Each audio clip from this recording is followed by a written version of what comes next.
A public service announcement carries a strong message about gun violence and school shootings. It was released by Sandy Hook Promise, an advocacy group formed after the 2012 shooting that claimed 26 lives in a Connecticut elementary school. As the conversation reopens each year as the school year kicks off, parents talk about how to deliver the information to their kids. Maggie Lohmiller reports, and as a warning, viewers may find some of these images disturbing. This year, my mom got me the perfect bag for back to school. These new sneakers are just what I need for the new year. A shocking portrayal of a school shooting in progress. I only got my own phone to stay in touch with my mom.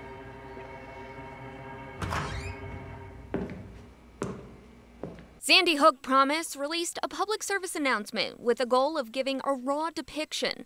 It's a powerful and disturbing story, but that's the point. It's not that we're introducing them to this, they're learning about this in school. And we then take the viewer through to the end where we tell them that this is preventable. We don't have to live like this. 25 News Skyped with Mark Barden, father of Daniel, who was killed nearly 7 years ago inside Sandy Hook Elementary School. We have the tools to train students how to recognize those warning signs and take the next steps to connect somebody with help before it becomes a tragedy.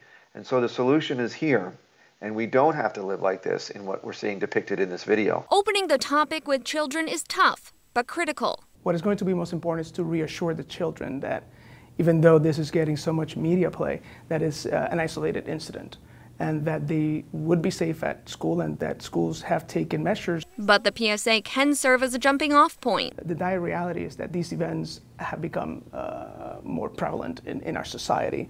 And as shocking as the PSA may appear, it does educate. But Barden agrees that the video is not appropriate for young or sensitive viewers. It is difficult to watch, it's even disturbing, but it is absolutely a conversation starter and a conversation that has to be had.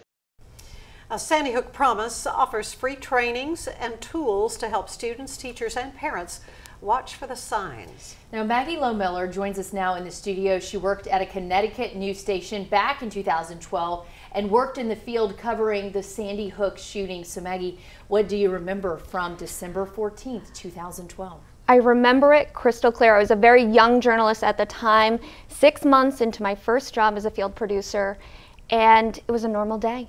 It was quiet, and I just heard the yelling from the assignment desk, and everybody knew to start moving, start finding answers. So my job that day was, we got a lot of false leads. Nobody knew the name Lanza at that time. Nobody knew who could do something so horrendous.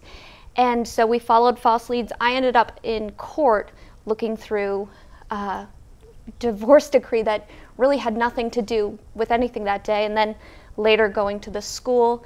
Everyone's searching for answers, but still years later, we can't answer that one question, why?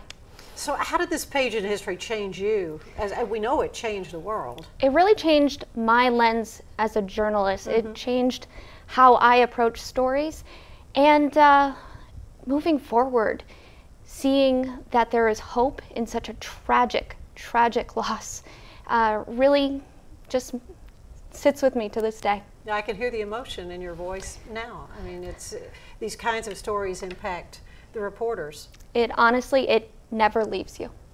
And to think that Mark's child, if he had survived, would be a teenager today. It's very, very sad. Absolutely. All right, Maggie, All right, thank you so Maggie. much for your perspective on that.